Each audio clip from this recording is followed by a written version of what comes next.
Achewo na wajiwe free we ya diensem. Wagana ha ya wankrabata no bebra ebenwo wa baby a wobia. Ya wakra tema domi kaswa takrade takwa obuase koforidua nkranza tachimai brekum goso sunyane dwaboso ene kumase ye adwuma efri juada etikosimmenida holidays ni nano ye adwuma freyen ewo 0540 311 na yenchiro ye chira kwanu ye 21st clinic ana clinic of your time 21st clinic still the sciatica expert.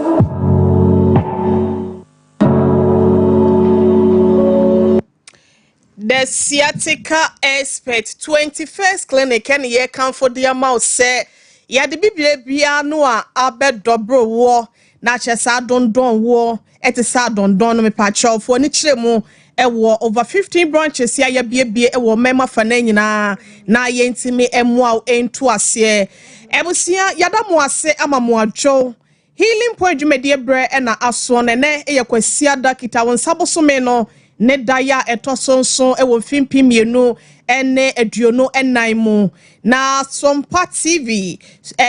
One TV enso efadwumedie sanso na woti enka ewa asante mantemu Sompa 93.1 FM sunya ne mpota mobro ne afumatemfo nyina tie ede fa sunya ne Sompa 98.9 and abunapo ye fonso etie de fan kranza Sompa 90.7 ko Facebook ono so Sompa TV Ghana and Sompa 93.1 One TV Sciatica Research and Treatment Center and 21st Clinic ni nyina da won sabe kan YouTube no so dijuma eye One TV and Sompa TV won so no won sabe kan na dwumedie wanya wo chefa tie yemfa online so wabra wo www.sompaonline.com and www.thraone.online.com ni nyina no won sabe kan na dwumedie healing point wanya wo chefa wom sebe ya wapomede ho nsembesi PS tenti ena ya na ye de dwumedie ebesomwa 21st clinic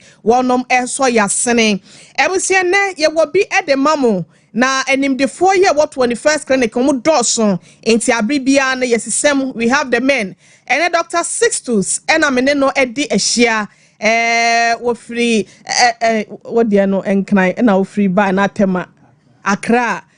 wunu ya ne free temaba na no enti Dr. Sixtus Efrakra branch no abahase no mu ayene no eba betwetwe nkomo na enenso ye nche ho ye bema no akwa aba na de da bedwasrede ya eho hia de ma odasani bia so onya bre ene adage na wotie bi fise na nsen wo hwa apomoden adwumako no wonom save bia wonom de ba ye ne kyerese this particular topic ya ba be bobo hu no eno na din kan na say wasoropa ewo yade ahodo ya atwini pa konse do ententem kwan so doc me pa cho me mo akwaba honam de sen na hofo ho ye da nyame asadwon so kosoboko da nyankopon ase doc na ye beka sadia fa diabetes insipidus ho asem obeka se brofo kakraka we dia searches enu nti na doctor wo ha se na nyina no FSC kire yade ho ye wo mu types me mpre mo ho maminjai ema doctor na won fa nkire mu mapa no ema ye doc answer na no se ye ka se diabetes crampo na mpacho eno ye de ba dia okay the kind with the channel so krama first committee CEO ya boss after the so some platform na any clients nyina na 21st staff na no ya de nchia sonko emamo ene enwumre say ya kan diabetes a nipa bebre na adwen etwen ekọ sikire yale but say ote diabetes a ne bebre na wom na yenim say sikire yale nko ana ye friend diabetes entisa okay and that topic no insuo yale enye sikire yale yo enti next week your next topic habeba next week ebeye sikire yale na ebedi hu komo enti diabetes ni de ebeye de wo mu yes eno na a general name for ni mienu but wo do the ba sugar ba ho ho a the yale ne ba no sugar na ba ho ye insuo na cha say sikire yade ba tie wo mu echichemu yes na say ye sikire yade na say you free mo enye ye kwan bi so we no ntimi nka say sichire because o hwe a ene sichire kura mfa na eden okofa diabetes ne de to no machire obati ase matedok achire obati ase enti chiremu maye say types no DNA course no de ba no mpacho no yenyanti ase ye okay say diabetes ankaso no metabolic disorder okay na ne types are meka no your diabetes mellitus and I want diabetes insipidus the insipidus na ye nsuo yale no ye ka ho asem ye ka ho asem ende no okay but mellitus ye next week topic a ebedi hu komo eno na sichire yale the way ye nsuo yale okay na sa insipidus yi ye ka ya de a ye hu anase ade a nipa bebre na anhya ne so be ekoso ye pa okay di nipa bebre na anya na o diabetes insipidus a obeka say baby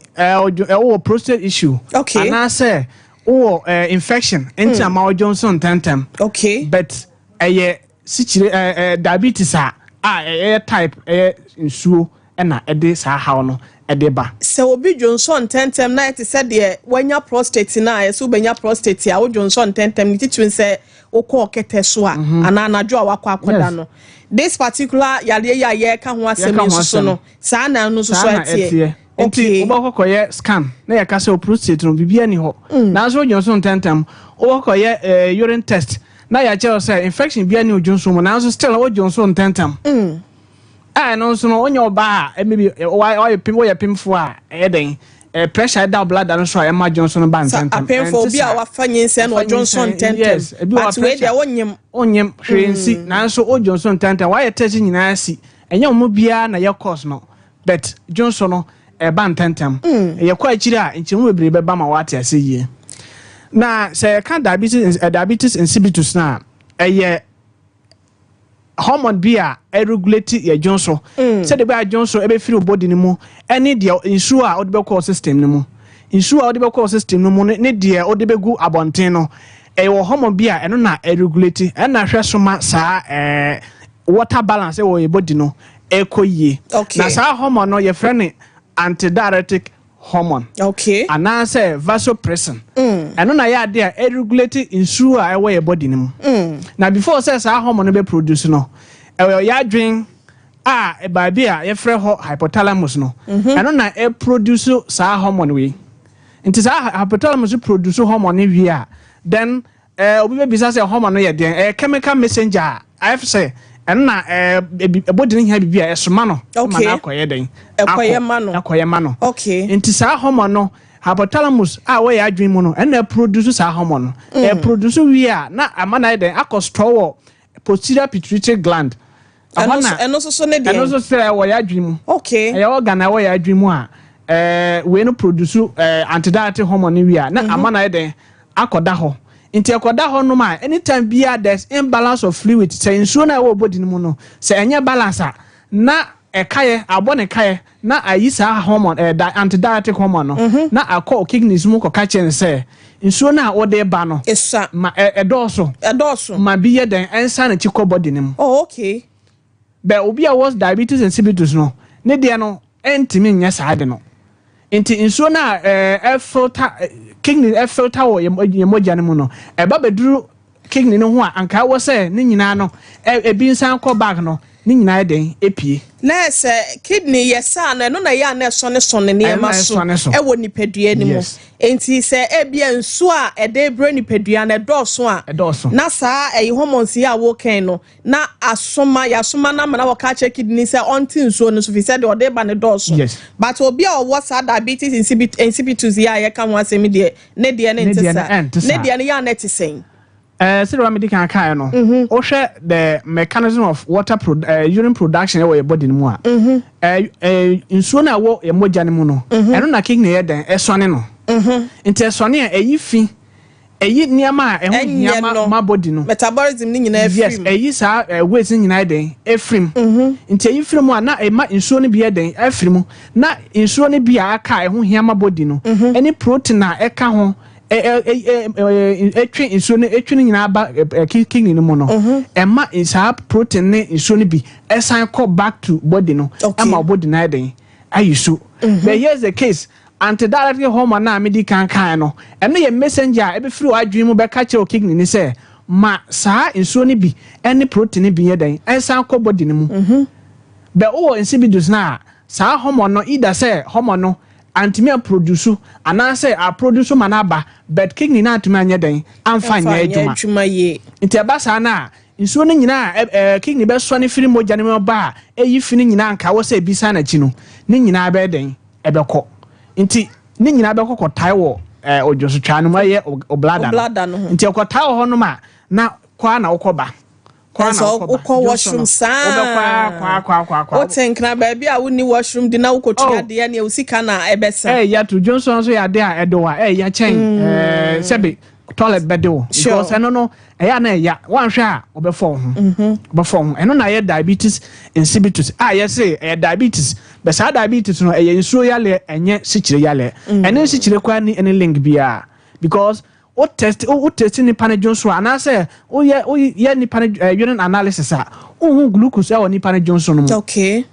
but o say ni pane Johnson no ebe nsuo nkoa na ade ba ko a ebe ma ho say we eye diabetes insipidus say nsuo na Johnson akọ Johnson no eye nsuo fitaa na so Johnson bebre Johnson no does o Johnson a ebe timi atai be say ye table we nyina yes because Johnson na eba no king so na trifiri moja ne mu no ni nyina na ekọ blood dan mu bia ntimi nya dan ansa na chi nkọ nti basa nipa no so no onum nsuo so mo nti yedru signs and symptoms na ebechiremu bebre ebechiremu mo ma nipa bebre na dan ati ase se the way a sa condition we no eba obehu say we diabetes insipidus dog baby all the mo aye ho ansem aye din na me hwe sa na say diabetes na ye ka na kura na say nye asichire enko ade ne ye wo say nya ha se no mo a healing point dwumadi so a we wunya no baby a na nya to the first clinic so a mesro apomdin chechire we say enya ade abanyu obi ama na chire obi de enim ya ne say diabetes ye asichire ya de ye say ya diabetes asichire ya de say ye wonsuo de ne ye wo sugar na say glucose ne so de ye wo ho dog ede be na be ma mehu senchwe ne be na be da de woni padua ni mu ama mehu se se de ne masi kwai de ebe se diabetes insipidus ni bi na ya mi wadaroma okay before say be dru hono ye be hwe ne types no no me be sa types ne wa money nyina nwie wa ho yes sa types and causes ne types no no no science be do so one types say the way diabetes mellitus say one types no oh okay be do so one types wo hono na ne type ba ko central diabetes insipidus okay central and no just say why drink and I central no why dream mu no sa hypothalamus any posterior pituitary gland na medical boy no and no ya dey a regulate say the way as how hormone no ebe produce okay any say the way a ebe release akọ your kidney so ho nti say hypothalamus no produce we a the ma posterior pituitary gland okay now Saat and direct hormone say kobasa ehun hia say release ko kidneys mu a then message ebeba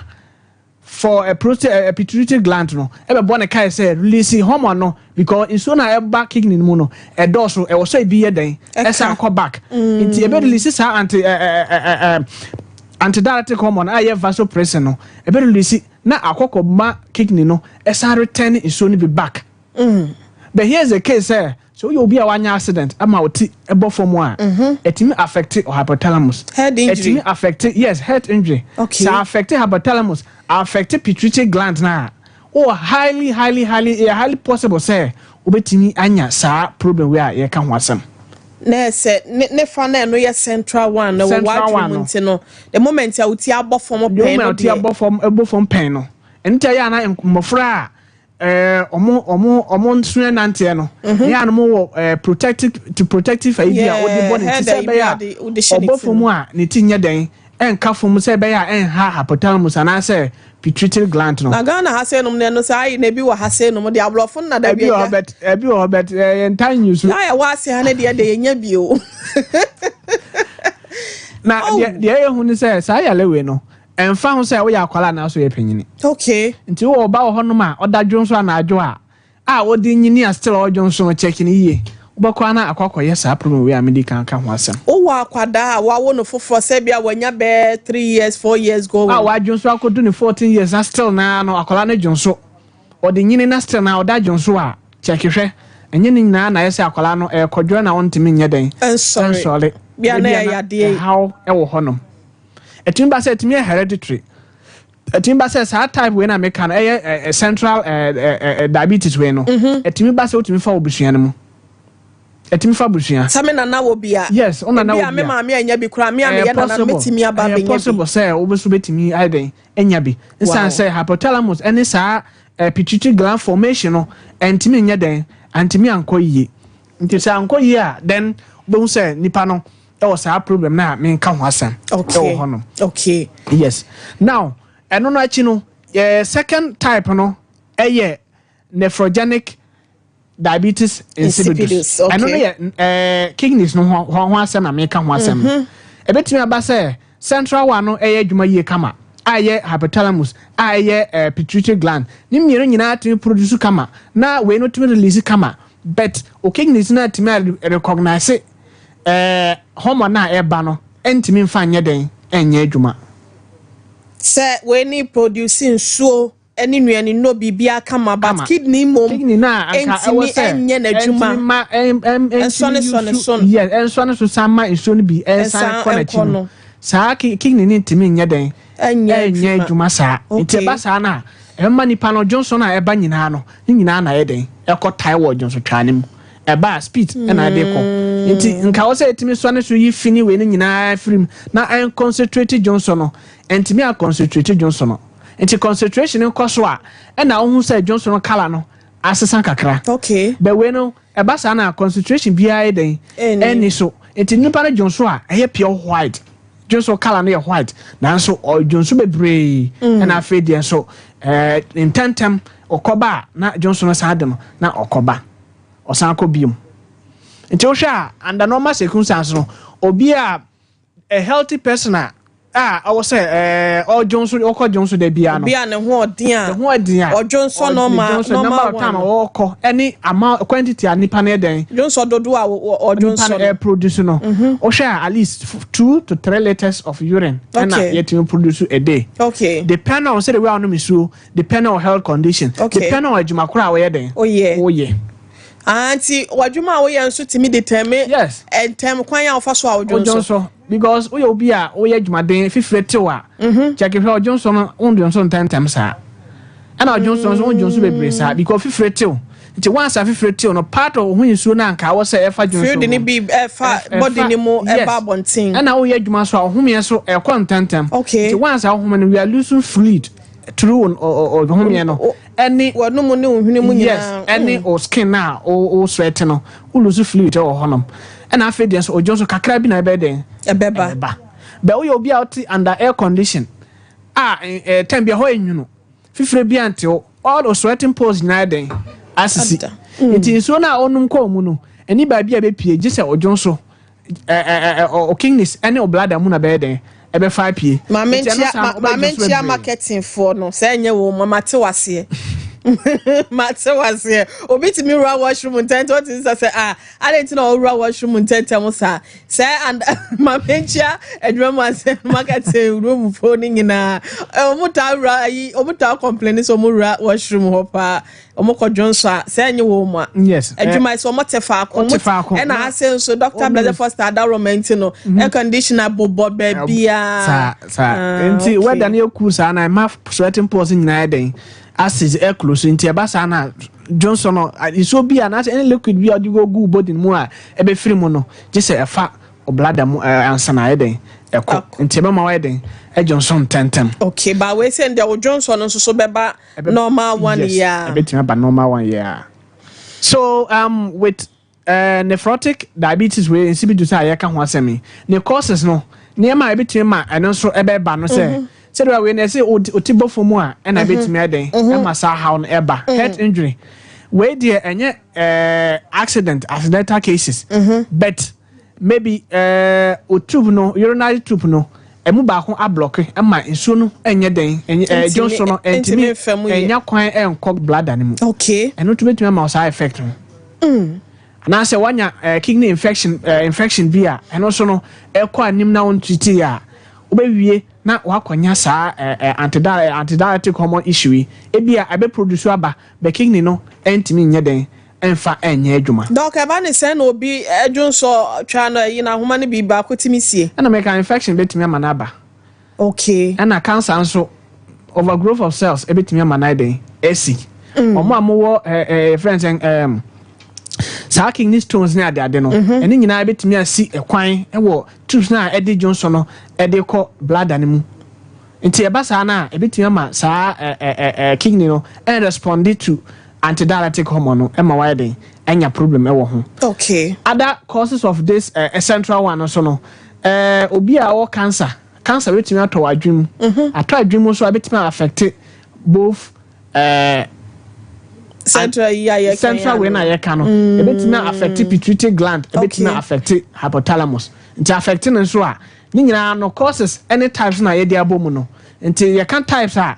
central diabetes insipidus and nephrologic diabetes insipidus and I say with a central one no near ma edeba any head injury ebetimi dia ba trauma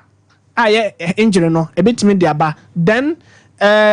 cancer beto wadwim no so no ebetimi ade saa type we no so eba with the nephrologic one no yes infection ebetimi dia ba then blockage of any of tubes no nyina so no ebetimi ade saa how we so eden aba doc se obi fa endrobia ebetimi ama na nya saa yade ya ye keka ho asem ye wonrobia eno so cause saa how we especially edrobia ferrin lithium saa lithium no eno ye edrobia uta noma enye say ono once per and this how no beba but o da dru no so na onom ko maybe about 2-3 years now o da side dru no so na uta noma ebetimi ma saa how no edrobi ho no ma me mboni nyina bet ba ko a meeting body ene saa you know na yes common thing ma common a year eta ma saa how no eba enye say onom de da koro say o da side dru no so a mesrel then ga say doctor say onom ma ebe ma saa problem we but me say once onom once a na betimi ma saa how no eba what about say information bia okay wo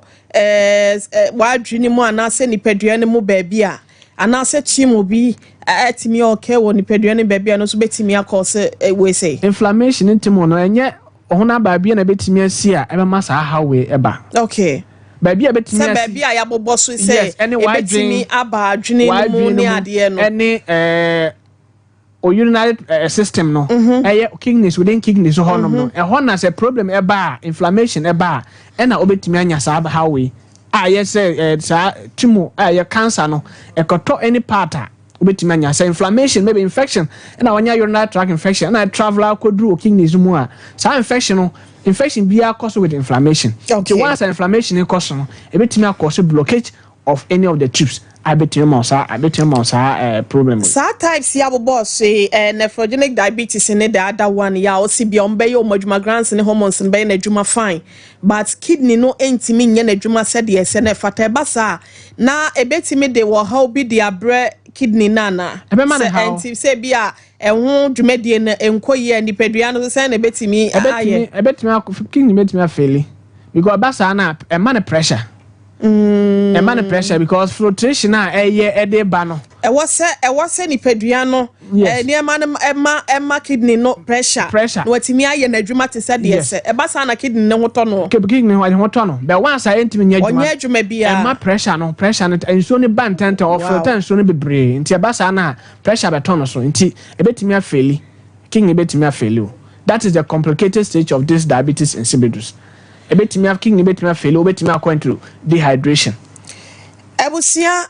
de ehwetwetwe ho nkomo emesra o se wo ye bibia anya bra wate na nya daje na tie bi pa na enya eyi topic to asa na ya tena so ha se no Sompa TV television no Didwumatra 1 TV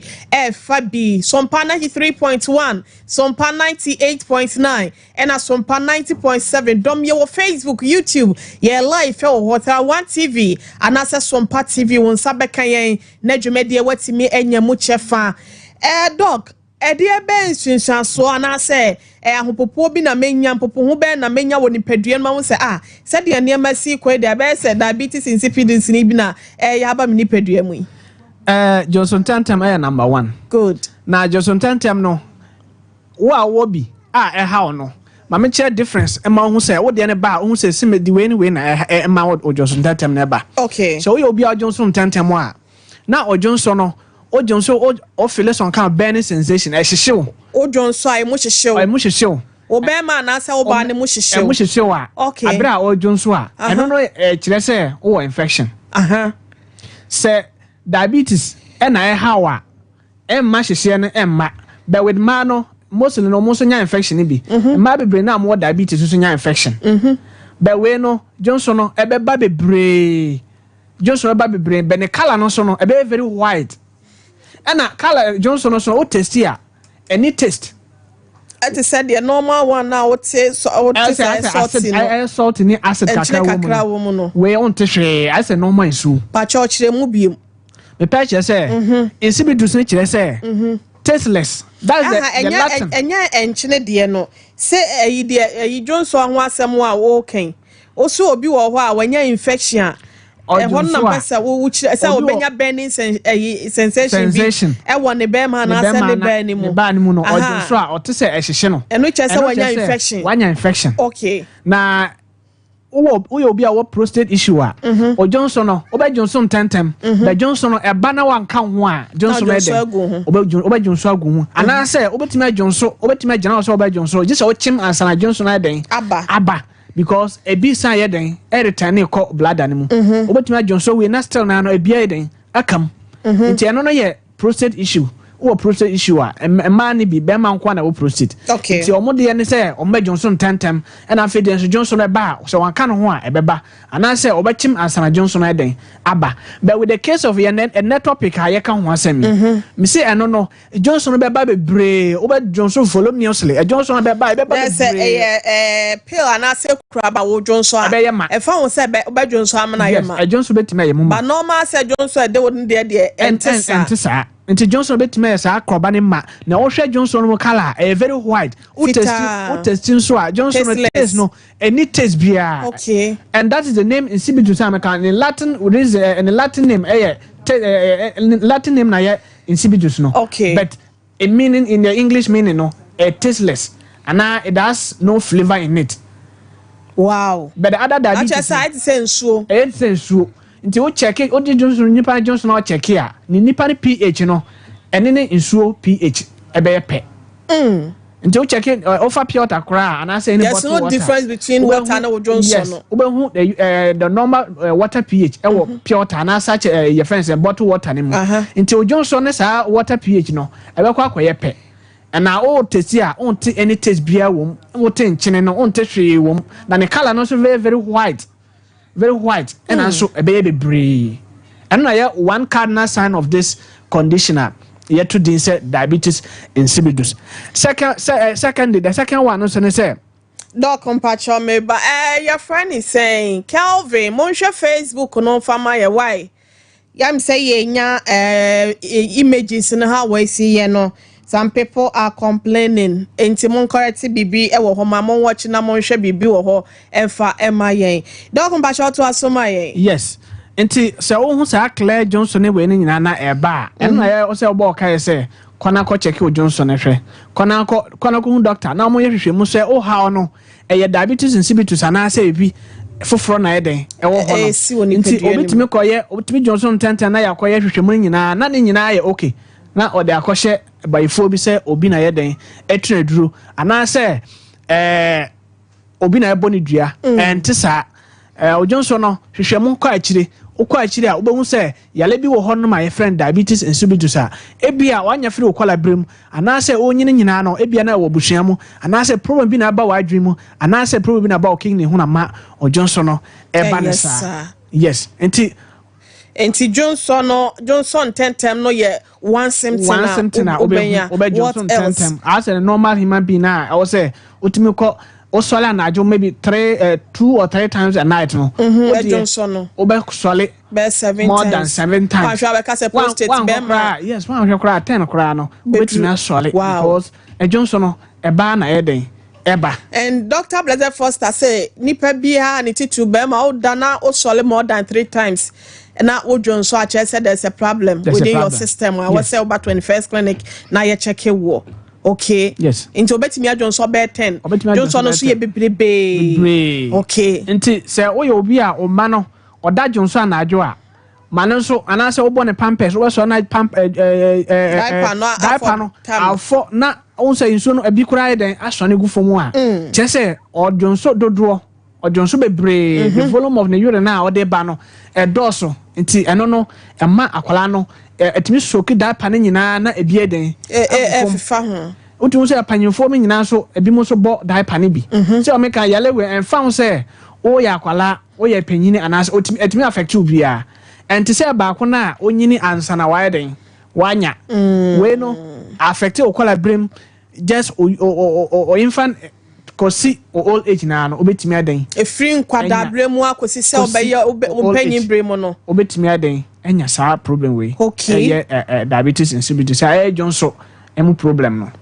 yes enti o wasa how na to mekana kona omonje Johnson no ayehwe investigation obetimi aye ene se omaje Johnson na omo ayehwehwe mu a check ahwe anase obetimi aye CT scan na ya hwe wa adwi mu either say cancer ababeto wa adwi mu ana o hypothalamus den atochima bi nti ehwe na atochima na se problem wo ho a then na kwan bi a ometimi afaso aboa no na omatimi eden aboa but o de tena fie na o dwen se we Johnson tantem keke a wo hu akire na de wako dehydration another sign na obetimi ahune se omoja isu a wo body mu no ebetimi reduce ama wo se o skin no ebe very dry because the more Johnson no the more onumisu nti ebe ma some kind of excessive test bi a Johnson su kombi ebe do a eno edin ye pa ense se aye bia no obenya nti the more Johnson no the more o lose fluid isu efiri body so betimi am wonya aye dehydrated yes, because body cells no it say car engine car engine timi rane abra isu eden enim nti your body nso sa na ete isu onimu a body ntimi nye den enya adwuma na odi kura no entimi digest ye nti isu na etimi bua ma ne digest nti na ma body no etimi ye adwuma kama nti the more o Johnson no the more isu a water volume e system no eno so air drop nti once isu no air drop wo system no e ma so kind of excessive test e was say one no isu a ontimi complications being and the wo edema yen say yade we say symptoms a wo so yi say yenyana say ya ampe ho asem anka de how bi na betimi didi abre ni padua no how ne dehydration a medical kan no complication ba ko dehydration na dehydration ya de ye hu say ebetia mo ho nsuo nyina den awe nti nsuo wi obodi mu nyina ebetia lead you into shock we feel some kind of dizziness when so blue yes ebetia ma king ni failure na ma me bi o si free care mo yanso ne mu wa hase no mu anko o theater o se na ni so nyina ye ni tum preko pesa wow ni subire no betimi aba se bia no so se de king ni subire no ene ma e doso ba me cassette se de obi ni so betimi ani tum preko pesa because insuo na e wo regulate body no insuo na den aba from kra electrolytes owo body ni mu no wa lose more of electrolytes potassium sodium chloride magnesium wa lose sa minerals electrolytes running body no wa lose ni nyina nti once I lose ni nyina no some kind of dizziness between lead you into shock nti ni nyina ye complications between a face abra owo sa diabetes insipidus way say one treat a between aden aba and share that prevention say wo ba ho ban say obe a onya accident e ma oti enye den embo from okay and no prevention because we know e betimi aba say autoimmune attack betimi aba and I say e busiamu a na yale ni free a say na wo ba ho ban e wo busiamu and this diabetes be ka say hwe odidie mu yie and na e betimi diabetes mellitus be ka say e sichire dia be ka say maybe hwe odidie mu yie but we no dia wo busiamu a and no say there's nothing you can do about it you ebetimi say anytime bia wow yes ebetimi say anytime bia but dia bobo ho ba ne say wa hwe yie na wa adwen ana say umbo fom ana say oti embo bibia enkoma adwen mu problem ana say cancer entold wa adwen mu a ebetimi ma sa how we Doc, yeti bo form obi wo ho na sanity bo form wo ne nkwada abremu.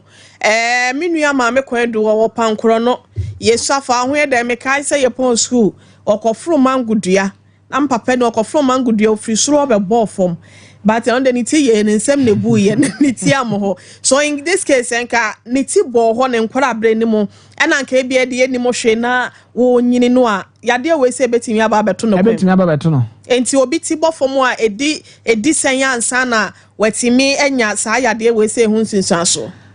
ebi mo ha mo ya lucky a mo timi bɔ fam a to bɔ fam pa nanso how bi anya den emma okay ebi mo so ho no a obɔ fam kakra bi no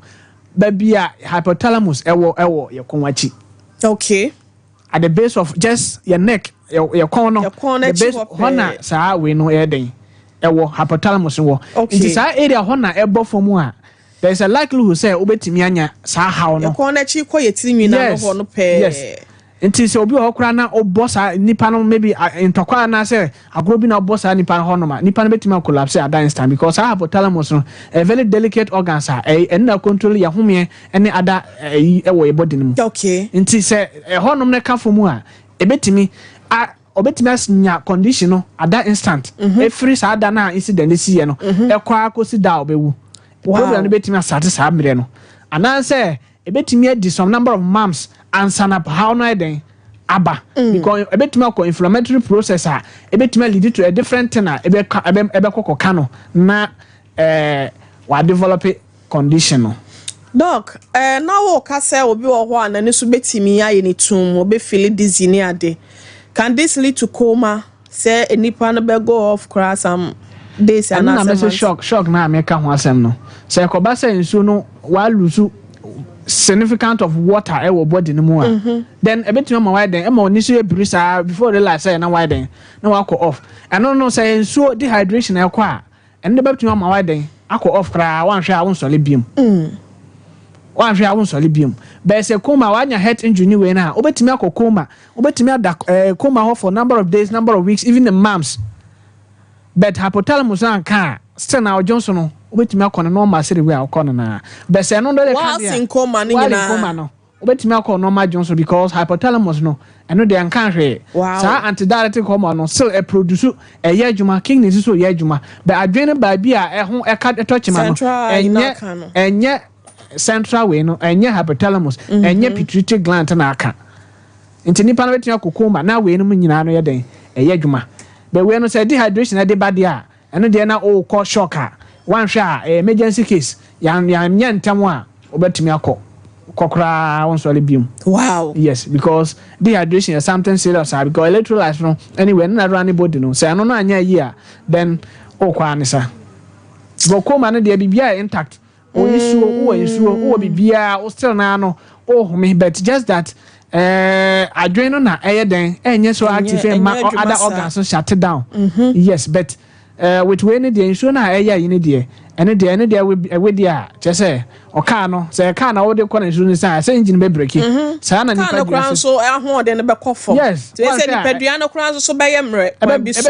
be breki because king ni no be seize adwuma entimi nya adwuma o hard so be affect nti all the sudden no obanya bibia friend hypovolemic shock na wako doc ye be den na yetimi ahun saa yade we say mo say ebe den ne ba yetimi aye hu bibi doctor for 21st clinic mo na mbe boy na asesen kwan ben so na ya amofa motimi bo nipa wonu manya saa ha we say bi oye obi a owo saa ha we ejunso mo problem a de edi kan say ebe ye hwehwemu na ya hwe o ha no den na ede ba okay ebe di kan start with infections ebe je ojunso na ya hwe ojunso no say infection ewo mu a ye hwe na infection animu a ebe hwe say ojunso no how is the color any ojunso no pH no ye hwe ne nyina si a then yakọhwe kidney so ebetwa scan ebe kidney function test na ya hwe se the way kidney no eye adwuma kidney no etimi filter efina ewo body ni mu filter say na edeba kidney stone bi wo ho ana say hwe na kidney stone eni ho na kidney etimi filter Johnson kama then na still na no Johnson or Johnson tentem a then we now look out for the second distance diabetes insipidus no aya there enye so common enye so common to say diabetes mellitus na next week you be doing common yes okay but we know something intense esinso a yade a eye serious nti management and say treatment a bit me the amount say nsuo na wo waste your body mu no any signs and symptoms how we experience no and I be make sure say you restore our problem no but problem na ankasa na eye diabetes insipidus no ne treatment den kakra it say diabetes na ankasa ontumi tru ase mfiri ho e ma na nye yesa okay. Said diabetes mellitus na eye chichire de na ye ntimi ntru ase emfiri ho ma na nye yesa no sana we no so tie enso ne ntimi ntru ase ntimi ase tu no e den nti say kidney e na ntimi respond to we na ye betimi ama oduru a obetimi anoma e betimi aboa ma kidney no e betimi a nyame ye wadoma e betimi respond to antidiuretic hormone no na che wo say intense nti say wo yi nipa be tense ho a emu be sen na ya no na brano ben so how many years how many months and sana e bia bi betimi anya obi oyi nipa be 10 na wan hwa onya obi a owo sa ha no okay ye mfa na say nipa be 200 300 500 1000 mu de obetimi anya nipa be mu be 5 ana say omu 10 na omu wo sa ha we so ameka no na cha say ehun say the one is sune ne ban ni sitie ni ntino enta enye common de common ni sichire de na ye common eni tina we no ye ntene nka bebre no okay aha nka ya de ye common na nka obetene nka de bia say obi ebo ni din say diabetes insipidus ni ade obe diagnose no hospital so me bebre but eno no enye common nti diabetes mellitus a ye sichire de no eno na eye common na edo so a enipa bebre na eden enya bi nti we no se beba either say wanya adwumi problem head injury and say o kidney no na a problem mewo e ma wansa na widen wanya bi nti obi a wo kidney issue bia na say kidney disorder bia no yes. ebeti ya ba say how we say ebeti ya kono so yes okay. Another risk I wo ho ma obi betimi nya bi ne say calcium man last a year me first talk show na me calcium ho asem say obi a pe no say calcium so extremely low e wo body mu and say e too high nso a and also no a bit me ma sa how problem where you really yes ya na ye preach say calcium where you there e boa ye don pe no obia e di dwan na calcium e wom but e broso nso a e bit me ma sa diabetes too much of everything is bad yes e bit me ma sa diabetes insipidus no doc ye ba be kwa homa no so na wa asem a obeka nsa na yakọ afrefo na etiefo ne ho Masema mbeka ne se yale bi ba nyabotre na ko hospital na akwa ehwehwe mu hu ansana wo de ahye bibi foforo na bebre na enim se wakoye test ni bibia wie bebre na hu se waye test we wa twa scan we waye x-ray we waye CT scan waye MRI na ne nyina che se oni Johnson no enye diabetes enye infection enye prostate na adwen eye ne bebre na odwen se obi na etu na duro anase bayifo bi anase obi na elbo ni dua entesa kona ko ehwehwemu ye further investigation obakoko hu se maybe bibi wo hono ma eden ekọ so sa haw no nti ya na hu na oya yi Americana ye signs and symptoms na wo hu no try so be manage no inso no de obenom ebi wo hatumi so anajo edwonso odwonso anajo nya na onu miso no se wa anu miso abi wo ha mo ompese obenu miso because onoma obedwonso wa anu miso so a o ma kidney no haw nti wo se onu miso na replace de ulusu wo body no mo because kidney here nso no watimi yes because eniama adwane kura wudi ne kura here nso kakra na timi ama na nti anam se ni pana Johnson tantan no osuo se onum na okoda obesole nti ompese obenu miso na isukom de no na o de se ko kura odwonso ma ne bi ho odwonso okoda ne boy ho a ose wonum so no akoko ne wani mu asio no so ya na ya pedro nwa maka na e ma ne bebre wo sa ha no Johnson de inso de ya de hu hia pa men ka se men fele obi a e de wa nom na Johnson ban so a bebia obi a even say o wa mframa mu na wo kwa try say obeden so na say bebia obi a no pekwan bia so try say obeden so say be ya obema kidney no pressure enkokoto kidney ne so okay Doctor Sixtus Enna Ofri and 21st Clinic Branch Wahona Ba Yeneno Airborne Comabusia Akasimedunia sorry in Konya Soma Yenfa Brenny Bimau na Ebisa Kosa Wadrin Trebia Wobiano Sono Ubetimi Ede Asoye de Sona Yetimia Koyanime Beko Doctor Honwe Ya no Bako Diamansana Ya sorry Mayanchia Doctor Yusuf Salifu Ene Doctor Opoku ono so ewotema na manager Daniel ne 21st Clinic branches ni adwumayefo nyina so ye chia mo papa ye number no 0551 931 931 0551 931 931 and 0548 931 931 0548 931 mama na mo frɛ no ye program mo frɛ pam afɛ na time na so wa sembia mpacho na wa frɛ 0551 931 931 0548 931 931 made off me pacho 21st Clinic 931 931 hello pacho what's menka sorry for fidie no ho ne nkasa mfa phone mu why the sciatica expert Jemeso 21st Clinic pacho yakwa ni mudi baby akasa free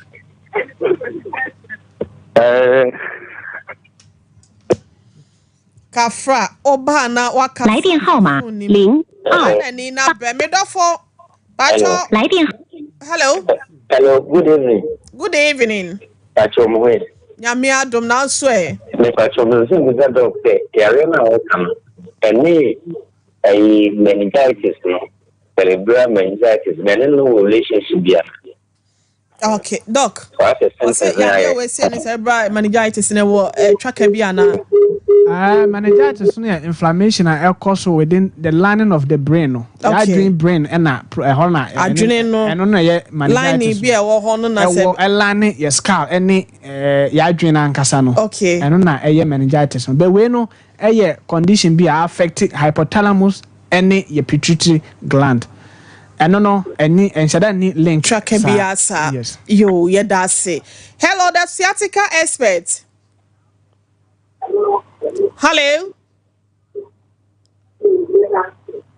Oh, hello, Mbacho Timenka.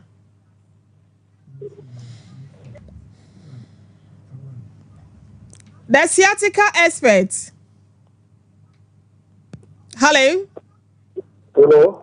Meka said the sciatica expert no Jemeso 21st Clinic. What the sciatica expert? 21st century. Yeah, that's it. A clinic. What are my udi baby akasa free? I'm a patrol from you to Alida. Me kasa free. Hello. Yet you a mentie wa fidie no why kasa for phone mu yetie o. Your friend you do Alida. Me kasa free police station. Okay. Me kasa me kasa. Yeah, me was my phone nko wa no ye wada roma na ye nte won kan ye. Me do my piano. That is my colleague. It's coming. It's making small. I don't understand. Come again. I can talk all right, but it's coming small. But if you start for me to answer, your penis is reducing in size. I don't understand. What is hello, that can problem? you hear me? Hello. Hello. Yes. Your penis is reducing in size. Yes. Since when? Oh, it's almost 2 or 3 months. 3 months. Yeah. How old are you? I'm 38 years old. 38. Yes. 28 or 38? 38. 38. Doc, or send a bear man for one phone. On TRC. On checking infection as well. Infection a bit me aba. You was also be a friend organ atrophy. I call it aging. Okay. But within 38 in the na organ entire and reduce in size. Okay. It is a bear on checking infection. Maybe syphilis and other way. Me pacho. Yeah, be pon wa me de number bi betu dwa no wa friend na one doctor kasawai. Yeah, what to that? Yan so ya da say. Hello, the sciatica expert. I'm network na kati. Jemeso 21st clinic, the sciatica expert. Me do maybe jenu be na jemetano. Into command in person jemeta na jensu be ko be 10. And yandai. Onu munso a wontimi ndantem. Ti ya mpese obenu munsuo. Acho wo so adi mfie sen. I say 25 years. Doc, what's one woman so to me Nantamonto? No, I am Besso Benumunsu. Johnson, said Johnson Johnson Tentament, man, on Pesha Benumis. Mr. Nominzu, Mukoya Mazan to come dinner, and Mukuyan to be secretary of Kramanum. Oh, I hear from Pacho. Because you come for Crum. A bear fan. I eat crying and crying. Crying, sorry. Me Pacho made the number be better to Jaya be sorry at ye. I can't bear 4 minutes near sorry. Me the doctor number to Jaya no friend why. Yeah, sure baby or no alcohol no sure why. Yo, yeah, that's it. The sciatica expert. Hello. The sciatica expert, Jemeso 21st clinic. 来电号码02aha, would you be 来电号码02 21st clinic. Would you baby akasa free? Hello. Would you baby akasa free? Pacho my NTO. Pacho yetio. Pastor Kote. Oh, why num TV na radio na yentimi nka so kasafa phone nim tie mi wo phone mu bete me nka why? Hello. Oh, Pacho ba no wadungu TV na se o radio no volume ni kura no ama na kofom pa no kasafa phone nim na yetimi e de nkomomada ma montia na ye program nti yentem nkasa ya na haye 0551931931. Hello. Sciatica expert. 21st clinic. Pacho di baby akase frame me dofo. The Pacho mtaka pikote Pacho me de boatima. Man boatima Pacho yentie o. The Pacho me ba be ma ape no for 8 years. Ojo so tentem. E di obeduma de so abo be tentem. Me de na ko hospital. Ba so san he hospital. Where there ayi your friend is saying e kwete he ya de nyame ya odom a wo kina fa na ebra ehwe overseas ho why? Because some were fine. Ehwe overseas. So wo kwete take kwete he ye. Aha, wo for ayi ka ni bi esi your friend is saying take ya. Na wa fa mamponten ka ni bi so besi wo ehwe overseas ho why? Ana 21st clinic ho why? That's you. Omo dia na fa ne bro, ye de doctor number no so betu dwa no ye sorry ano wa friend why? Yo. Yeah, that's it. Hello, the sciatica expert. Hello. 来电号码China new or hard you. The sciatica expert. Hello. Hello. The sciatica expert, you so 21st clinic. Hello. Would the baby akasa free? You have a what? Medoma. Pacho my NTO. What's your name? I'm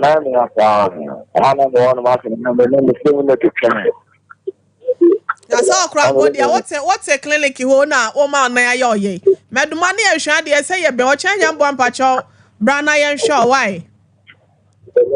okay, master. Some medoma de unim baby I want to overseas one at 21st clinic one. Pacho china bra. Na send me the number ni to Jaya no wa friend na. 来电号码 Pacho. The sciatica expert. Baby, I want to overseas one at 21st clinic. Kafra. Yefa last caller na ya sorry edwa so. Aye. The sciatica expert. Hello. Hello. Mon Kafra doc. time na so nti ye kira kwan no enkran he fa na ye wotel na ye nko sesie ne de miamia ahodo no okay Accra Domain branch but your for branches in ngo so mayen Domain branch wo Domain market okay say free circle na oba bedru St John's Eco Banka feeder road wo Eco Bank che hono ma Eco market bo clinic wo Sun left okay tema community 1 yene Roman Catholic Church na ebohie okay or behind the Roman Church Kaswa Obo market yene new ECG office na edin hwanim Koforidua yawo Agata market yene O Green na edin hwanim honum takrade if you come number 9 taxi rank ho be 21st clinic sana kuma se ahwen overseas junction afa radio 21st clinic na obo asenso your council quarters call junction ho Sunyane regional hospital first gate in hwen mo ba bia ATM fidie ni sinogo so abotan so Success FM enchen ho a ene ye wo brekum Chris FM mangwase ehwa na ye wo na ekiremu won kranzan so yedi yedwuma ewo ho GN Bank dada ni mu ho no na ubehu ye busia bomodin a sehwi dwabo so yedi edwuma ewo ho yama no 0540 311 311 0540 311 311 and 0249 311 311 0249 311 311 21st clinic pacho mo anam pesa mo frɛ nyina mo divert course no enko 0540 311 311 and 0249 311 311 Dr. Sixtus Mayana was Nyankopon ya aduma da sene megide se yesa na obehia ya ka diabetes en wasemo a enso de ni esi kire de na na se glucose de no so ana kire de no ni nyina ye beka ho asem next week why ewusia ya damo ase Facebook fo nyina so ye damo ase Nyankopon enhira mo ye na ta 1 TV for ase na Sompa TV so ekobeje se sempremo bema ene edom no esomo ewo ho na Sompa 93.1 Sompa 98.9 na Sompa 90.7 ma PK oche chief idie no from ademame na me ba Mr China wono so oni 80 Kevin so na ehwe wo ma zu kanso di muntintiman ya wotimi ehwe ye medi do hene ire ma me akua ye boa asia mabronya Yakopon ya adoma da sene ye besan ehia shalom.